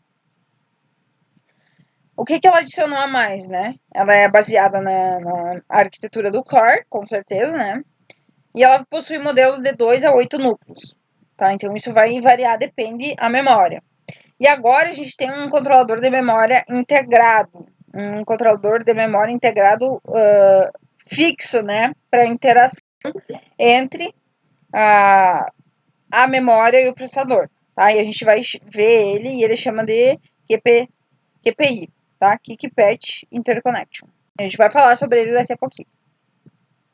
Outras características, cache L2 de 256 kbytes cada núcleo, né? Então aqui a gente tem núcleo 1 com L2, núcleo 2 com L2 e a L3 vem com um objetivo que vai fazer as memórias ter tanto ser multi-chip quanto monolíticas, tá? A L3 vem o quê? Vai compartilhar o núcleo, vai compartilhar a informação entre os núcleos, tá? Então, de agora em diante, a L3 tem esse objetivo dentro da microarquitetura, ok? Então, o que vai acontecer? Essa nossa L3, ela vai servir como uma cópia de segurança da L2, né? Então, é como se na L3 eu mandasse tudo que eu tenho na L2 do núcleo 1 e do núcleo 2 para que eu tivesse uma cópia, né, para interação entre esses dois núcleos, né? Então, uma cópia de segurança da L2 de cada núcleo, sem perder tempo vasculhando, né, na memória cache do núcleo vizinho, ok? Então, faz a interação entre as nossas memórias cache. O que a Nealin implementou? Um novo conjunto de instrução SSE 4.2, né? E vai ter 7 instruções a mais que a SSE 4. E essas 4 instruções a mais as 54 que eu já tinha na SSE 4, vão servir para melhorar vídeo, MP3, imagem, para melhorar basicamente tudo que os outros conjuntos de instruções queriam fazer, tá? A Nealin também tem Hyperthread, né, que vai simular os processadores lógicos em físicos, né, vai simular 2 processadores lógicos em um físico. Intel Turbo Boost, né, ou seja, vai fazer o quê? Vai utilizar a capacidade máxima do processador, né, e economizar energia quando o número de trabalho for pequeno, tá? Então, vai desligar partes dos circuitos que não estão sendo utilizados, mas também vai utilizar a capacidade máxima quando for necessário, tá? Então, um exemplo agora aqui do que é a Intel Turbo Boost. Nessa microarquitetura, a gente tem, então, essa utilização da capacidade máxima. E como que vai funcionar? Quando o processador não alcançou o limite térmico, nem elétrico e nem a carga de trabalho, o que o Intel Turbo Boost vai fazer? Vai aumentar a frequência do clock interno do processador em intervalos curtos e regulares, até que a gente tenha um oferecimento, ou seja, um limite térmico que ele pode chegar, né?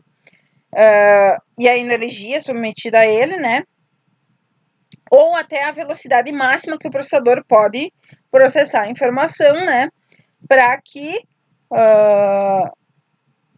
com isso eu tenha o maior número de núcleo simulado e físico ativo naquele processador, tá? Então, o que eu tenho aqui? Eu tenho uma elevação da carga térmica do chip todo para que todos os núcleos conseguem trabalhar paralelamente.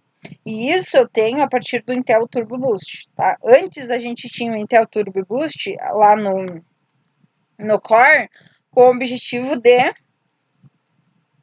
desligar a parte do circuito. Aqui eu tenho mais o objetivo de ligar ou executar simultaneamente o máximo de núcleo possível, ok?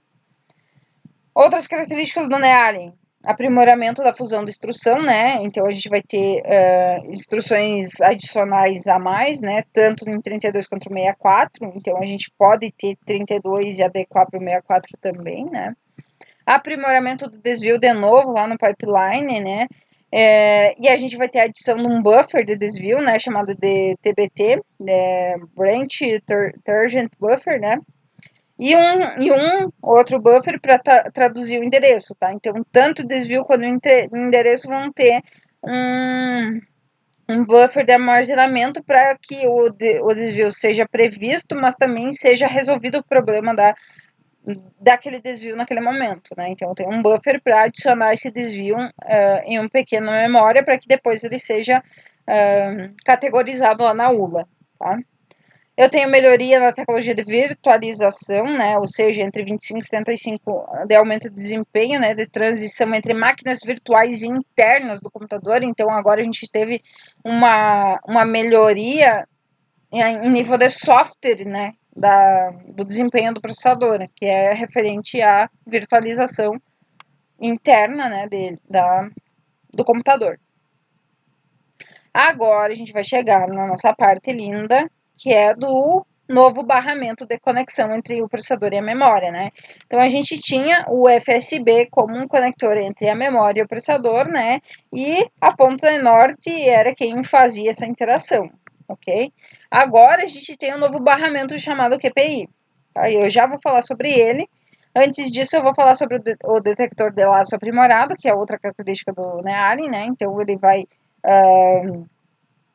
além de prever desvio aqui de uma forma efetiva, também vai prever detectar laço de forma aprimorada, para ver quanto tempo eu vou demorar naquele laço, para depois conseguir executar a próxima operação, ou outro core executar ela, né? Também outra configuração é que o processo de fabricação de 45 nanômetro e 32 para 32 é feito na TIC, né? Da arquitetura Nealin para o STRM, né? Então, Nealin 45 nanômetros, o tamanho, né? E agora, na arquitetura SRAM, que a gente não vai falar sobre ela, porque ela tem o objetivo de estrutura física, né? Desenvolver estrutura física. A gente está interessado com a parte lógica desses nossos processadores. Então, o SRAM 32 nanômetros no seu processo de fabricação TIC, tá? E um novo socket para esses tipos de memórias também foi introduzido, LGA 1366, ok, gente? Então, como é que vai funcionar? Eu tenho núcleos da nossa memória, eu tenho as caches, né? Aqui cache multi-chip e aqui monolítica. E aqui a gente vai ter o KIC-PAT Interconnection, ou seja, a conexão com a memória RAM dessas nossas memórias cache, né? E a gente vai ter o controlador da memória também ali. Lembra que o controlador da memória que vai fazer a coesão entre a frequência da memória com o processador, tá? Então, esse nosso KIC-PAT Interconnection, ele vai fornecer duas pistas de conexão entre o processador e o chip da memória principal, né? Para transmitir dados ao mesmo tempo, tá? Então, cada pista desse KIC-PAT vai transferir 20 bits por vez, tá? Desses 20, 16 são para dados e 4 para correção de erro, que a gente chama de CRC, tá? Que vai permitir que o receptor dos dados analise se eles estão intactos, tá? Então, criar esse novo canal, a gente tem uma série de processos que tem que ser executados, tá? Então, ao comparar o nosso barramento tradicional lá, que é o FSB, com o KIC-PAT, a gente vai possuir menos bits por pulso de clock, mas vai funcionar num clock mais alto, tá? Então, esse nosso conector entre memória RAM e processador vai ter uma frequência maior do que o barramento local que a gente tinha antes nas nossas placas mães anteriores, tá? Então, a gente tem 3 modos de operação desse nosso canal de comunicação, tá? L0, L0S e L1. O L0 vai trabalhar numa capacidade máxima, assim, de energia, de clock, o máximo que ele conseguir. O L0S vai desligar os fios dos dados e o circuito responsável pela aqueles dados, em determinados momentos que aqueles dados não são necessários, tá? Então, ele desliga os fios de dados em específicas áreas de comunicação, tá? E o L1 é tudo desligado, tá? Então, vai desligar tudo em determinados momentos, né? Então, cada um desses modos de economia de energia da conexão no KIC-PAT Interconnection, eles são administrados conforme o uso da memória RAM pelo processador, Tá? Então, tudo desligado, trabalha com a capacidade máxima, tudo ligado a 100%, ou vai desligar partes. Ok, gente? Então, agora a gente tem a evolução também, né, da ligação entre a memória e o processador. Então, antes a gente tinha aqui o FSB, que conectava o processador, né, com a memória, né, e a ponte sul. Então, agora o que a gente tem? A ponte norte se tornando o Kick-Patch Interconnection, né, que vai se comunicar aqui com a ponte sul e os periféricos de alta velocidade e a memória RAM, tá? Então, basicamente, são essas as características assim mais acentuadas da nossa microarquitetura Neali, ok? Tá acabando minha voz, acho que já tá umas 2 horas de vídeo, né, gente? Já volto com vocês. 1h20. Então, vamos ver um exemplo da arquitetura Neali, que é o Core i9, né? Lançado em 2009, modelo i9 860. Micra de tecnologia de 0,045, né? Então, o tamanho dos nossos transistores é muito pequeno. Barramento de dados 64 bits. Eu tenho 4 núcleos e 8 threads, então 2 threads para cada núcleo. Clock interno de 2,8, né? E a frequência turbo do First Turbo lá é 3,5 GHz por core, ok? Então, eu consigo exceder a frequência até 3,5 GHz. Lembram que vou voltar para vocês aqui. Intel Turbo Boost, né? Então, ele vai exceder a frequência do clock até 3,5 GHz. O multiplicador do clock pode ser de até 21 vezes, né? Então, vai depender muito da frequência interna que ele tiver, tá? Para multiplicar o clock e ter a frequência turbo. A cache L1, eu tenho 4 caches, né? Uma para cada núcleo. 4 caches de L1 de instrução de 32 KB e outros 32 KB de dados. Então, cada cache vai ter 64 KB de tamanho. Eu tenho cache L2, 4 caches, tá? De 256. E uma cache unificada, ou seja, monolítica, de 8 MB. A placa-mãe com o conector, o socket H, né? Então, a gente tem uma evolução no socket da placa-mãe e é um encapsulamento LGA 1156. E a nosso Neali Core i7 860 vai usar instruções, pode usar, né? Suporta instruções MMT, SSE 2, 3, 4.1, 4.2. Suporta também a mudança entre 32 e 64 bits. Hyperthread, TBT, né, que vai ser aqui o nosso aprimoramento do desvio, né, TBT e o TLB.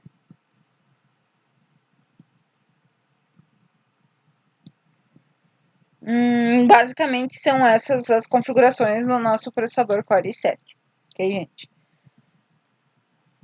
Pronto, então a gente terminou a primeira geração com Nehalem, referente à primeira geração do Core, né? Nehalem é a primeira geração do Core. Core i. Então, a gente vai ver a segunda geração do Core i, né? Que é a nossa Sandbright. E é uma implementação, um toque de novo, né? A TIC a gente não fala porque é só componente eletrônico sendo tomando evolução, né? Então, a nossa segunda geração de processadores Core i, a gente vai ter a ponte norte, né, que é controlada, que é o controlador da memória, controlador de vídeo, PCI, integrada num chip do processador. Então, agora a gente tem aqui uma microarquitetura que a ponte norte fica interno ao processador, que é o que a gente mais tem hoje, né. Então, a Nehalem, ela é localizada no mesmo encapsulamento do processador, mas em uma pastilha separada interna, né. E os primeiros modelos fabricados desse tipo de microarquitetura tem a tecnologia de 32 nanômetros, né? E a gente agora tem uma nova inserção de conjunto de instruções chamado AVX, né? Advanced Vector Extension, ou extensão de vetores avançadas, né? E a gente tem 256 instruções adicionadas, né, para Intel SSE. Então a gente tem uma evolução da nossa Intel SSE, né, e MMX, para extensão de vetor avançado, que vai levar em consideração, de novo, todos aqueles quesitos para melhorar o desempenho gráfico de vídeo, MP3, áudio, tá, dos nossos computadores por meio do processador, tá. Essa arquitetura é constituída como, gente? Em forma de anel, ou seja, o canal de comunicação dos componentes internos do processador, eles vão se comunicar, vão conversar um com o outro por meio desse anel de comunicação interna, ou seja, eles colocam a informação nesse anel e até que a informação chegue em determinado lugar, tá? Então, o núcleo 1, ele não está ligado ao LL1,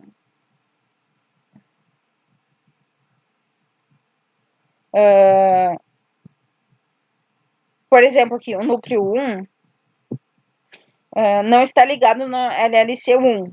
Ele pode usar qualquer um dos caches, tá? Então, como ele não está ligado a nenhum cache específico, o que eu faço? Quando eu coloco a informação no anel, eu uso qualquer cache, tá? Então, aqui é core e cache. E quando eu quero me comunicar, né, ou salvar alguma informação, eu vou para a cache aqui. Se a informação não está na cache, eu vou para a nossa memória RAM, tá? Então, eu tenho uma nova cache L0, né, que vai possuir microinstruções decodificadas, né, e é capaz de armazenar 6 KB de instruções, ou seja, 1536 microinstruções, né, de tamanho pré-definido, e vai aumentar o desempenho, né, principalmente em caso de loop dentro do nosso processador, tá?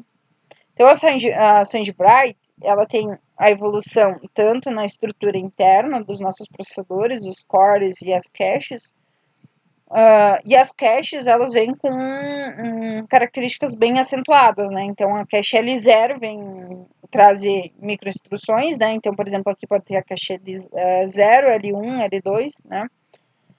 A cache L2 foi renomeada para cache intermediária, ou Mid-Level Cache, né? Com 256 KB por núcleo. E a cache L3, que é a que a gente vê aqui, né? Ela é chamada de último nível, né? E não é mais unificada, ou seja, ela compartilha entre os núcleos do processador e o gráfico. Ou seja, aqui, se a gente olhar aqui, a gente tem a cache LLC3, né? A cache L1 e L2 fica interno ao core. E a L3 fica aqui compartilhando com o grafo e com os cores, tá? Então, eu não tenho mais uma cache específica para os gráficos, ou seja, para a porta, né, de vídeo do nosso computador, ok? Então, eu tenho agora também uma nova geração do Intel Turbo Boost, né, a 2.0, que vai acelerar o desempenho ainda mais, né, do processador, e principalmente em picos de gráfico, né, quando eu preciso mais gráfico, vai permitir uma carga maior, né, de processamento automaticamente, quando eu precisar de gráfico, né, e o núcleo, então, os núcleos vão trabalhar mais rapidamente, né, do que a frequência nominal que elas têm, tá? Então, eu tenho ali, de novo, uma adição do clock, né, para determinadas coisas.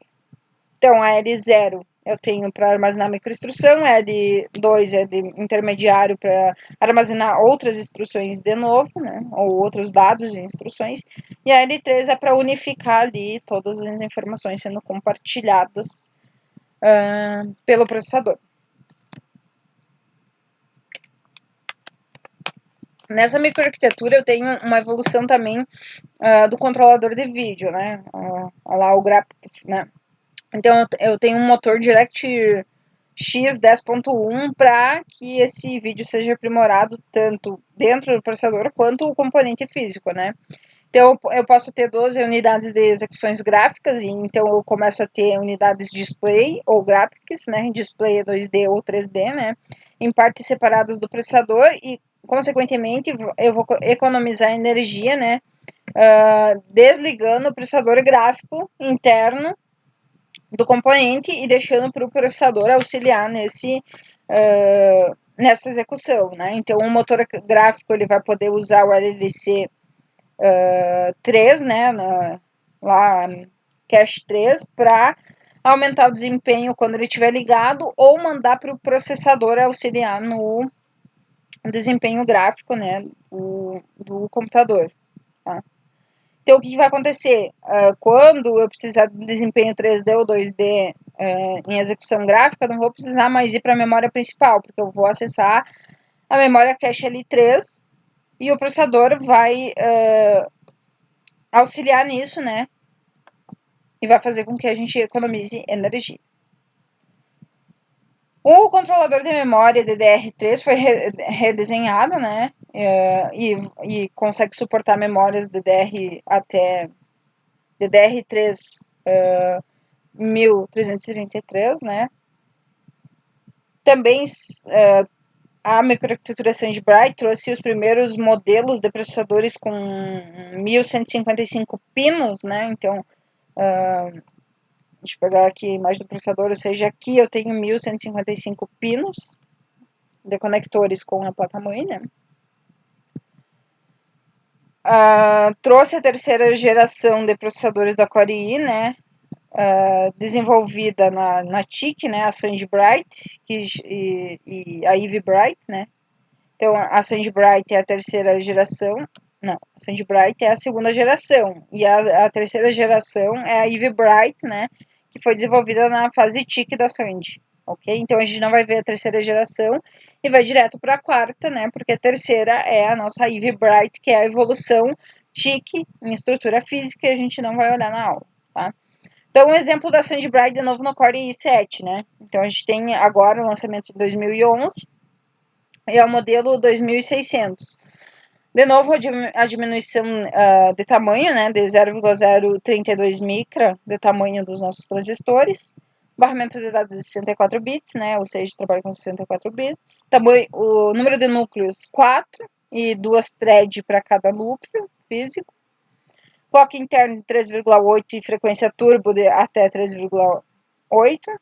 Multiplicador do clock de até 34 vezes para o Intel Turbo Boost, né? De 34 vezes, antes a gente tinha 21. Cache L0 de 6 KB, né? Então a gente tem agora a cache L0 interna lá. A cache L1 vai armazenar para cada núcleo 32K de instrução e 32 de dado. E a L2 para cada núcleo 256 KB. E a L3 é compartilhada, né, da forma em anel, né, cíclica aqui, como essa imagem. O socket da placa-mãe é H2 e o encapsulamento é LGA 1155 e vai suportar, então, MMX, SSE 2, 3, 4, 4.1. Isso aqui, gente, eu não havia falado para vocês, mas o EM64T é a conversão de 32 para 64 bits, né? Mas ali, HT, VT, XD bit é o binário, aquele que pode ser ativo ou não em determinada função, mas a gente não usa, ele só é implementado ali na arquitetura. TXT, TBT 2.0 e AVX são tudo instruções que foram sendo criadas, né, no processo evolutivo das microarquiteturas. A nossa quarta geração, gente, estamos quase acabando, tá? Então, vamos fazendo o mapa conceitual de vocês e a gente está na quarta geração, né, e desenvolvimento TOC de novo, tá? Então, Core fabricado em 2012, é a microarquitetura Shell, né? O processo de fabricação de 22 nanômetros, então o tamanho é reduzido, né, cada vez mais nas nossas memórias, dos nossos processadores. A cache de microoperação L0 é capaz de armazenar 1,5K microoperações, ou seja, 6K bits de operações, né, ou 6K bytes de tamanho. A gente tem 14 a 19 estágios de pipeline nas instruções, né, nessa microarquitetura. Suporte a DDR3 Dual Channel nativamente, essa microarquitetura tem, né, e até 32 GB da memória principal com um socket LGA 1150. Cache L1 de 64 bits, cache L1 com tamanho de 64 KB, né, 32 de instrução e 32 de dado, e L3 de 256 KB por núcleo, tá? Então aqui a gente tem aquela forma cíclica ainda, né? Da agora em diante a gente sempre vai ter essa estrutura aqui e o processador gráfico vai utilizar a memória L3, né? Então a L3 de até 32 megabytes, né? Compartilhado entre todos os núcleos e o processador gráfico, né? A gente tem para desktop lançado o modelo diferente, né? Chamado de Core de i7 4770, né? E é o único jeito da gente diferenciar a versão do que é, por exemplo, ó, a Intel ela lança 6 modelos diferentes, né? 5 deles começam com i7 4770, né? E o jeito de identificar e diferenciar esses modelos, né? Para que eles servem é pelo sufixo, né? Então, se não tiver o sufixo, ou seja, a parte final da definição desse processador, e isso eu explico lá, eu vou colocar disponível para vocês como é que é definido, né, a nomenclatura desses nossos processadores. Então, se eu não tiver sufixo, o processador com mais consumo, com clock mais alto e de maior desempenho, ok? Então, é o melhor processador. Se eu vou ter o sufixo T aqui no final, ele tem o menor consumo energético e o clock mais alto. E se eu tiver o sufixo S, o processador que é uma mistura dos dois primeiros e oferece um equilíbrio de consumo e desempenho, tá? Então, a Intel lançou nossos processadores i7 4770 com sufixo para definir características da arquitetura Ashwell nele, ok? Continuando. Agora a gente vai para a nossa quinta geração do Core i, né? E a gente tem a implementação, né, de melhorias da microarquitetura anterior, que é a nossa Shell para Broadwell, e ela é a fase TIC, né, de desenvolvimento, tá? Então, antes a gente tinha ali 22 nanômetros, e agora a gente tem um tamanho de 14 nanômetros e 1,3 bilhões de transistores, mas com micra, ou seja, tamanhos muito pequenos, ok? A gente tem 3 novas instruções de criptografia e segurança inseridas nessa fase TIC, né, da quinta geração do Core i. Melhoria do consumo elétrico, né, dissipação térmica, ou seja, analisar o oferecimento, né, do processador. Melhoria da tecnologia de virtualização, né, ou seja, menor tempo de transição entre a virtualização interna desses processadores com o sistema operacional. E basicamente são essas informações. A gente tem alguns lançamentos de i7 em Broadwell, né, mas vocês podem dar uma procurada que vai ficar muita informação se eu ficar colocando todos os processadores. Então, de agora em diante, eu só vou falar a geração e algumas características a mais. A Skylake é a nossa sexta geração dos processadores Core i, tá? Também com 14 nanômetros, tem uma inserção da L4, tá? Então, é uma memória DRAM embutida que vai precisar de mais transistor, né, por dispositivo. E ela é bem mais tradicional que a nossa SRAM, né? Porque a nossa SRAM ela precisa de poucos resistores, enquanto a nossa L4, que é uma DRAM, é como se fosse ter uma memória RAM como memória cache, né? Então a gente vai precisar muito mais transistores para conseguir implementar isso interno no nosso processador, tá? Então agora a gente tem a L4 em forma de DRAM interno e também tem o suporte DDR4 na microarquitetura Skylake. Ok, gente? A nossa 7ª geração, né, é a Baby Lake.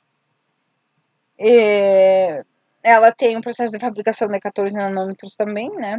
Ela traz melhorias que garantem 12% de performance a mais em relação à Skylake, né? Resultados muito maiores em questão energética, né? E processadores focados em gráficos e vídeos 4K, né? Em 360 graus, tá? Então, tudo isso que eu tô falando, da 5ª geração em diante, gente, a gente tem poucos processadores e processadores muito caros que implementam essas microarquiteturas, tá? Porque a gente precisa de componentes potentes para conseguir ter essas configurações, ok? Então, por isso que eu não trago muito exemplo para vocês, porque é bem difícil. A nossa 8ª geração do Core i é a Coffee Lake, tá?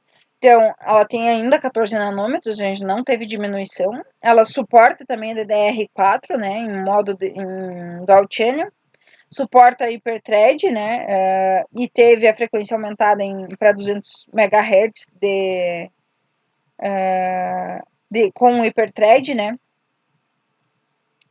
A Coffee Lake e a Cannon Lake e a Coffee Lake, que não está aqui, a Coffee Lake Plus, elas são as 3 microarquiteturas diferentes, mas todas são consideradas dessa geração.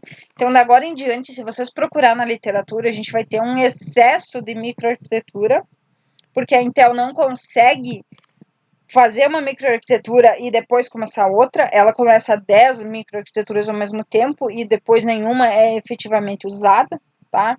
Então, essas 3, Coffee Lake, Cannon Lake e Coffee Lake Plus, elas são, todas elas são da 8ª geração do Core i, tá? Porque elas não têm, assim, efetivamente melhorias que vão conseguir definir ela como uma 9ª geração do Core i, tá? Então, por exemplo, a Coffee Lake, ela vai ter melhorias destacadas em relação à nossa Baby Lake, né? Mas também junto à nossa 8ª geração, a Cannon Lake, ela vai vir com 10 nanômetros. Então é como se fosse a 8ª geração do Core i na forma TIC, tá? Então ela vai diminuir, né, para 10 nanômetros e uma arquitetura nova, né, de composição, né? E deverão ter os melhores avanços, né? E tudo que tiver de bom, né, para ser desenvolvido na 8ª geração do Core i, tá? Então, a Cannon Lake é como se fosse o futuro das microarquiteturas que a gente tem. Mas a Intel, ela é muito confusa. Então, a gente já tem aqui algumas futuras que elas já estão sendo estudadas, né? A Cannon Lake é ainda considerada a mais atual, mas faz parte da 8ª geração, né? Junto com a Coffee Lake, né? E a Whiskey Lake. Mas se vocês procurarem essas arquiteturas, vocês já vão ver algumas coisas, porque a Intel já está estudando e não consegue definir uma geração específica, né? A 9ª, 10ª geração do Core i. Mas a gente tem Cascade Lake, Ice Lake, Tigger Lake, Sapphire Lake, tá? Então, de agora em diante, até a nossa... Vamos definir assim, até a nossa Sky Lake, gente. A gente tem, assim, um padrão, né? Uma após a outra. Depois em diante, a gente não tem mais um padrão, tá? A gente tem Baby Lake, Coffee Lake, Sky Lake, Cannon Lake, tudo misturado, tá? Então, vocês... Vai ficar um pouco confuso agora, mas tentam escrever exatamente como eu coloquei as gerações, né? A quinta geração é Broadwell, a 6ª é Sky Lake, 7ª Baby Lake e a 8ª é a mistura de Coffee Lake com Coffee Lake Plus e Cannon Lake, né? Que é como se fosse o futuro que a gente tem agora em microarquitetura, né? Que a gente... Eu acho que já tem um i7 com Coffee Lake, tá? Mas vocês têm que dar uma olhadinha para ver se ele foi lançado efetivamente mesmo, tá? E aqui, Cascade Lake, Ice Lake, Tigger Lake, Sapphire Lake, são microarquiteturas que ainda estão em estudos e a gente ainda não tem elas empregadas em processadores, tá? Então, para finalizar, eu quero que vocês, porque isso tem que ficar... tem que ser de vocês, né? Ficar interessado. Cara, eu nem sabia que um processador tem uma microarquitetura e depende do processador eu posso ter qualquer uma dessas que a prof falou pra mim, porque ela me mostrou uma tabelinha lá, né? Lembram, né? Eu mostrei uma tabelinha lá no início que a gente tem Core 7, 5 e 3 inúmeras microarquiteturas. Ó, por exemplo, e agora? Eu tenho um Core i, o meu, por exemplo, é um Core i5.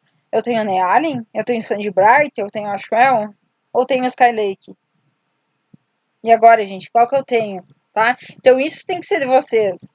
E para vocês conseguirem descobrir qual que é a microarquitetura do processador de vocês, eu coloquei ali que vocês podem instalar qualquer um desses aplicativos e conseguir verificar qual que é a microarquitetura do processador de vocês, né? Eu usei o CPU-Z aqui para mostrar para vocês, tá? Que é o mais facilzinho, assim, de ver as informações. Então, se a gente olhar aqui no CPU-Z, ele tá aqui na abinha do CPU e ele tá dizendo que eu tenho um Core i5 7200U, né? E ele é um Baby Like, tá? Então, se eu olhar aqui, Baby Like, na nossa geração aqui, ele é um sétima geração, né? E vai ter 12% de performance a mais do que o Slike Lake, né? Questão energética melhor, focados a pontos gráficos, né? Então aqui eu tenho meu Baby Like. Daí aqui eu tenho as minhas instruções que podem ser carregadas, tá? Então aqui, ó, MT64T, que pode fazer a conversão, né? Instruções que converte 32 e 74. VTX, AES, que é criptografia, AVX, que é as novas instruções referentes à segurança, né? Depois aqui eu tenho a frequência, né? O bus, né, a frequência a mais, que ele pode multiplicar, e aqui ele tem 31 vezes a mais, né, de Intel Turbo Boost. E daí vocês podem fuçar aqui, ó, por exemplo, eu tenho L1, D e I, né, cada uma com 32 e 8, aqui duas vezes, porque eu tenho dois núcleos, né, tem outra L2 aqui e a L3, né, em forma cíclica lá. Depois tem a informação da placa-mãe, da memória, uma DDR4 de 8 GB, né? Então, isso tem que vir de vocês, para vocês tentar dar uma fuçada, sabe? Ver algumas características da microarquitetura do processador que vocês têm no computador de vocês, tá? Então, para essa semaninha é isso, gente. Qualquer coisa, se vocês achar que vai ficar meio pesado de fazer um mapa conceitual e fazer toda a tarefa, vocês me mandam mensagem e eu estendo a tarefa, né? E daí para semana que vem eu dou uma modificada na aula, tá? Então qualquer coisa é só entrar em contato comigo, tá? Boa semana e boa aulinha para vocês.